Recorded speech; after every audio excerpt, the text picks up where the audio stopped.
19 নম্বর প্রশ্নে মঙ্গল গ্রহের ব্যাসার্ধ পৃথিবীর ব্যাসার্ধের 0.532 গুণ এবং ভর 0.11 গুণ। ভূপৃষ্ঠে অভিকর্ষ ত্বরণের মান এত হলে মঙ্গলের পৃষ্ঠে অভিকর্ষ ত্বরণের মান নির্ণয় করো।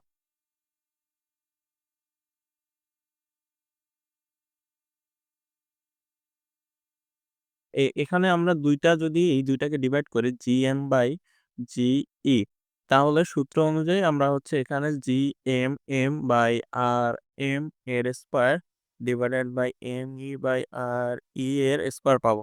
এখানে উপরের অংশটা হচ্ছে আমরা মঙ্গল গ্রহের জি এর ভ্যালু বের করছি, যেখানে মঙ্গল গ্রহের ভর আর ব্যাসার্ধ, আর জি মানে হচ্ছে এখানে হচ্ছে আমরা পৃথিবীর জি এর মানগুলো লিখছি। তাহলে GM বাই GE ইকুয়াল আসবে, জি আর জি কাটা যাবে, MM by ME into RE by RM এর স্কয়ার। এখন মঙ্গল গ্রহের ভর আর ব্যাসার্ধের আমরা পৃথিবীর ব্যাসার্ধের সাপেক্ষে দেয়া আছে। এখন মঙ্গল গ্রহের ব্যাসার্ধ পৃথিবীর ব্যাসার্ধের হচ্ছে এত গুণ, তাহলে ব্যাসার্ধের ক্ষেত্রে RM ইকুয়াল 0.532 গুণ পাইলে এত, আর মঙ্গল গ্রহের ভর হচ্ছে এত গুণ, তাহলে এম এম ইকুয়াল হচ্ছে 0.11 ইন্টু ME। এই ভ্যালুগুলো যদি এখানে বসাই, MM এর value 0.11 ME divided by ME into R এর ভ্যালু তো RE, আর আর এম এর ভ্যালু হচ্ছে 0.532 আর ই এর স্কয়ার। তাহলে আমরা GM ইকুয়াল পাবো GE ইন্টু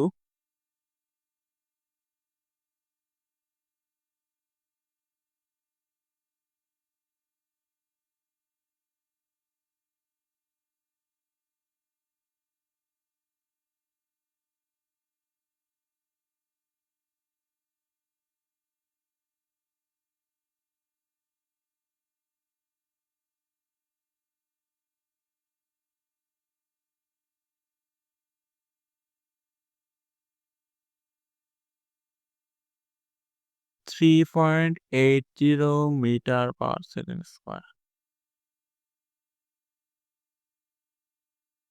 20 নম্বর প্রশ্নে পৃথিবী পৃষ্ঠ থেকে 200 কিলোমিটার ভিতরে অভিকর্ষীয় ত্বরণের মান নির্ণয় করো।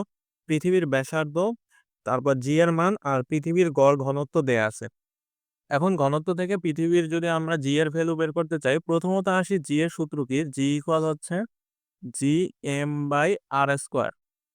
তাহলে আমাদের ভরের সাথে ঘনত্বের সম্পর্কটা কিরকম ছিল, জি ইন্টু ভর এম ইকুয়াল আমরা জানি হচ্ছে rho V by R square. এখন পৃথিবী তো একটা গোলাকার বস্তু, তাহলে হচ্ছে পৃথিবীর আয়তনের সূত্র হবে যে 4/3 পাই আর কিউব ডিভাইডেড বাই হচ্ছে এখানে আর স্কয়ার। তাহলে আর কিউব আর আর স্কয়ার এখান থেকে কাটাকাটি করলে জি ইন্টু এখানে হবে 4/3 ইন্টু রো ইন্টু হচ্ছে যে আর, আর সাথে হচ্ছে যে পাই আছে, পাই রো আর। তাহলে এই ভ্যালুগুলো থেকে আমাদের জি এর ভ্যালু দেয়া আছে, এই দুইটা তো হচ্ছে জানাই আছে, রো এর ভ্যালু দেয়া আছে, আর আমাদের ব্যাসার্ধ মোটামুটি দেয়া আছে। এখন এখানে আমাদের যেহেতু 200 কিলোমিটার গভীরে, প্রথমত পৃথিবীটা হচ্ছে এরকম, এটার টোটাল ব্যাসার্ধ আমরা জানি এটা হচ্ছে 6400। আমাদের অভিকর্ষ ত্বরণ বের করতে বলা হয়েছে 200 কিলোমিটার ভিতরে, তাহলে তখন আমরা যে ব্যাসার্ধটা নিব ওইটা হচ্ছে 6400 কিলোমিটার থেকে আমরা 200 কিলোমিটার মাইনাস করে দেবো, তাইলে হচ্ছে আমাদের যে অভিকর্ষ ত্বরণটা বের করতে বলা হয়েছে তার মান চলে আসবে। তাহলে আমাদের জি এর ভ্যালু তো হচ্ছে 6.67 ইন্টু 10⁻11, এরপরে 4/3, এরপরে হচ্ছে পাই, এরপরে হচ্ছে রো এর ভ্যালু দেওয়া আছে কত, 5.5 ইন্টু 10⁻3, আর আর এর ভ্যালু যেটা আমাদের যেহেতু 200 কিলোমিটার ভিতরে বের করতে বলা হয়েছে, তাহলে আর এর ভ্যালু হবে 6400 বিয়োগ হচ্ছে 200 কিলোমিটার ইন্টু হচ্ছে যেহেতু মিটারে নিতে হবে 10⁻3। তাহলে এগুলো ক্যালকুলেট করলে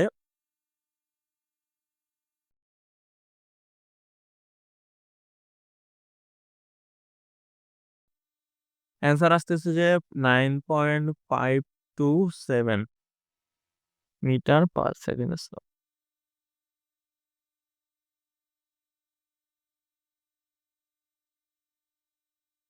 21 নম্বর প্রশ্নে চন্দ্রপৃষ্ঠে অভিকর্ষ ত্বরণের মান ভূপৃষ্ঠে অভিকর্ষ ত্বরণের মানের 1/5। পৃথিবীর ভর চাঁদের ভরের 81 গুণ। পৃথিবীর ব্যাস চাঁদের ব্যাসের কত গুণ হবে? এখন এখানে আমরা জি এর সূত্র ব্যবহার করব আর কি। জি ইকুয়াল আমরা G M by R square. তাহলে জি এম মুন যেহেতু আর এখানে হচ্ছে পৃথিবীর সাপেক্ষে বের করব, তাহলে হচ্ছে G M M by R M এর square G G M E by R E এর square. G M by G E equal হবে M M M E R E R M A square. এখন যেসব value দেয়া আছে, চন্দ্রপৃষ্ঠের অভিকর্ষ ত্বরণের মান হচ্ছে পৃথিবীর অভিকর্ষ ত্বরণের মানে 1/5 গুণ। তাহলে জি এম ইকুয়াল হচ্ছে 1/5 ইন্টু জি। আর ভরের ক্ষেত্রে আমাদের ভরের অনুপাতটা দেয়া আছে এরকম, চাঁদের ভরের 81 গুণ হচ্ছে পৃথিবীর ভর। তাহলে এম ইকুয়াল হবে যে 81 ইন্টু এম এম। এখন এই ভ্যালুগুলো আমরা যদি এখানে বসাই, জি এম এর ভ্যালু দেয়া আছে 1/5 ইন্টু জি।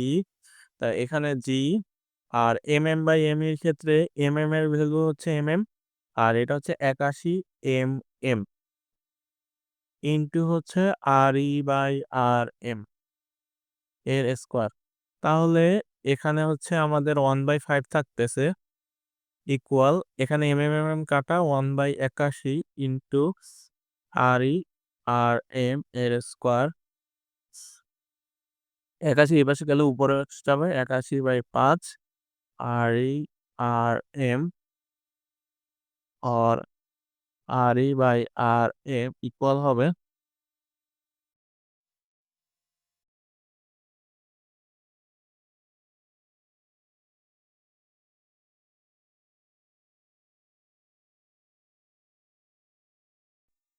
Four point zero two. এখন ব্যাসার্ধের সাপেক্ষে আমরা এই ভ্যালুটা পাইছি।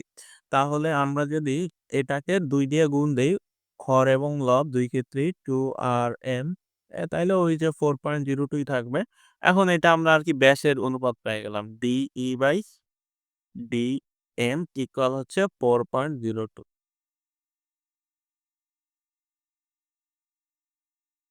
22 নম্বর প্রশ্নে ঘূর্ণনের জন্য বিষুব অঞ্চলে অভিকর্ষীয় ত্বরণ কত কম হবে? এখানে আর দেয়া আছে। আচ্ছা, এখন আমরা জানি ল্যামডা অক্ষাংশে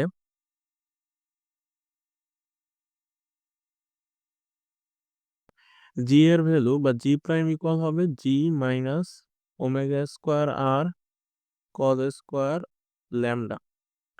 এখন যতটুকু পরিমাণ কম বা বেশি হইতেছে সেটা হচ্ছে যে ডেল জি ইকুয়াল ওমেগা স্কোয়ার আর কজ স্কোয়ার ল্যামডা পরিমাণ। এখন এখানে আমাদের যেসব ভ্যালু লাগবে আর কি, প্রথমত হচ্ছে ওমেগা বা পৃথিবীর কৌণিক গতি। ওমেগার সূত্র আমরা জানি হচ্ছে 2π/t। আর পৃথিবী নিজ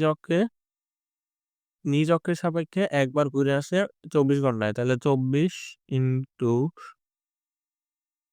3600। এখান থেকে ওমেগার ভ্যালু পাবো। আর দেয়া আছে হচ্ছে 6400 কিলোমিটার। আর ল্যামডা হইতেছে এখানে যেহেতু বিষুবীয় অঞ্চল, এখন বিষুবীয় অঞ্চলে হইতেছে যে আমাদের ল্যামডার ভ্যালু হচ্ছে 0 ডিগ্রি।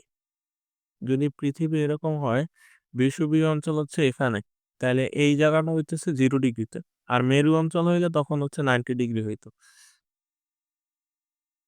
তাহলে সকল ভ্যালুই তো আছে, আমরা জাস্ট ভ্যালুগুলো বসাই দিই। ওমেগা স্কোয়ার 2π 24 ইন্টু 3600 এর square into 6400 into 10⁻³ into cos square 0 degree.